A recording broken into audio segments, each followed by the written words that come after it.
Nama saya Nurul Ain binti Khairuddin. Nombor pendaftaran saya 17 TIB 20F1012. Definisi jual beli dari sudut bahasa ialah menukar sesuatu dengan sesuatu yang lain. Sementara itu, definisi bagi sudut syarak mempunyai berbagai-bagai pengertian, iaitu suatu akad yang bertujuan untuk memiliki secara kekal sesuatu yang berupa harta atau manfaat dengan cara tukar menukar harta menurut syarat-syaratnya. Selain itu, pertukaran dalam bentuk harta dengan tujuan untuk mendapatkan keuntungan. Nama saya Jasmika Mazwin binti Muhammad Jasmaniza daripada kelas DIB 2A dengan nombor pendaftaran 17 DIB 20F1010. Jual beli konvensional dilakukan dengan menawarkan produk ataupun barang yang dijual secara langsung atau bersua muka kepada pembeli.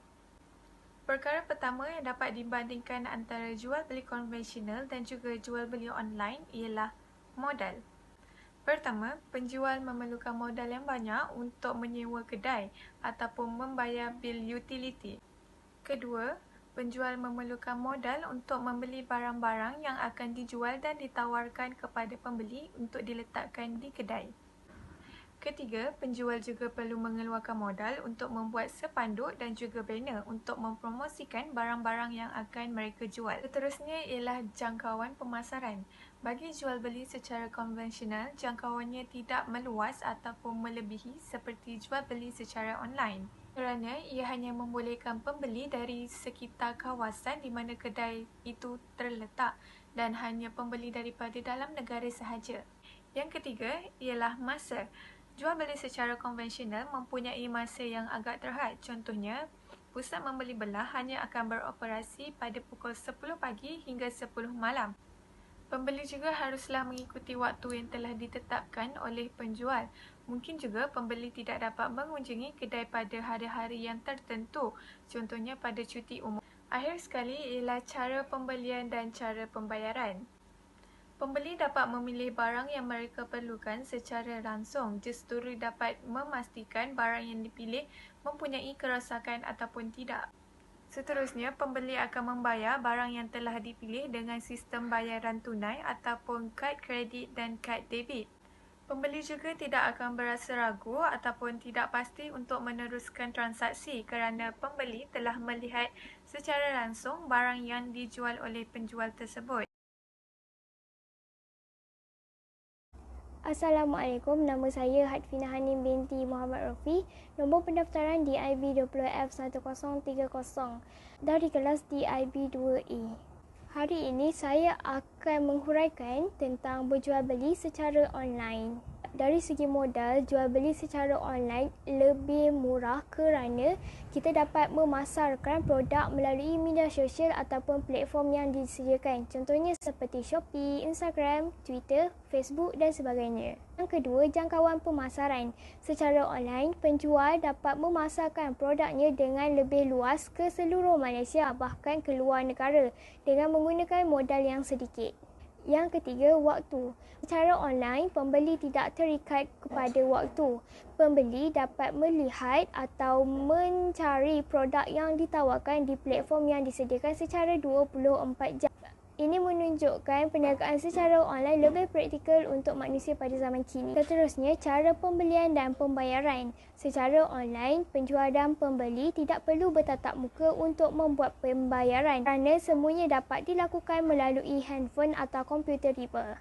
Dari segi pembelian pula, pembeli hanya perlu yakin dengan gambar yang disediakan oleh penjual. Manakala penjual pula perlu mengesahkan bayaran dengan pembeli terlebih dahulu sebelum melakukan postage. Hai dan Assalamualaikum warahmatullahi wabarakatuh. Nama saya Atifah binti Abdul Ghazi dan nombor matrik saya 17 DIB 20F1008. Hari ini saya akan membincangkan tentang hukum jual beli atas talian dan syarat mengharuskannya. Apakah hukum jual beli atas talian ataupun secara online ni? Hukum jual beli secara atas talian dan online adalah harus. Ianya harus selagi mana tidak terdapat dalil yang menentukan pengharamannya. Apakah syarat yang mengharuskannya? Syarat-syarat yang mengharuskannya yang pertama adalah barang yang dikirim oleh penjual mestilah sama dengan apa yang diminta oleh pembeli. Yang kedua ialah harga barang tersebut mestilah dipersetujui oleh kedua belah pihak, pembeli dan penjual. Yang ketiga, barang yang dijual oleh penjual kepada pembeli mestilah hak yang dimiliki oleh penjual. Kerana penjual tidak boleh menjual barang yang bukan hak miliknya, seperti dia ingin menjual burung di langit. Kesan jual beli di atas talian terdapat dua, iaitu kesan yang baik dan kesan yang buruk. Kesan yang baik ialah kesan yang diperolehi oleh pembeli dalam melakukan pembelian secara atas talian adalah dapat menjimatkan masa pembeli. Faktor kesesakan di pusat beli belah dan pasaraya telah membuatkan pembeli beralih ke perniagaan di atas talian. Pembeli tidak perlu bersesak untuk mencari tempat parking, beratur untuk membuat pembayaran ataupun berebut untuk mendapatkan barangan yang terhad. Pembelian atas talian memberikan pembeli pengalaman yang berbeza kerana mereka dapat melayari dan mencari barang mengikut kehendak masing-masing. Pembayaran juga mudah kerana teknologi perbankan internet hari ini hanya memerlukan proses verifikasi dan pengesahan. Kemudahan logistik, cekat, selamat dan mudah ini menjadi norma baru dalam masyarakat di mana pengguna masa itu adalah penting, ibarat peribahasa Melayu, masa itu emas. Kesan keburukan jual beli di dalam talian ialah pembeli tidak dapat memeriksa dahulu barang tersebut dan hanya lihat di laman-laman web sahaja gambar dan video barang yang dikehendaki. Kebanyakan kita dengar, ramai pembeli tertipu setelah membuat pembelian di dalam talian kerana penjual yang tidak jujur menghantar barangan berkotak yang berisi barang benda lain. Membeli dalam talian juga susah sedikit proses tuntutannya jika barang yang dibeli oleh kita rosak.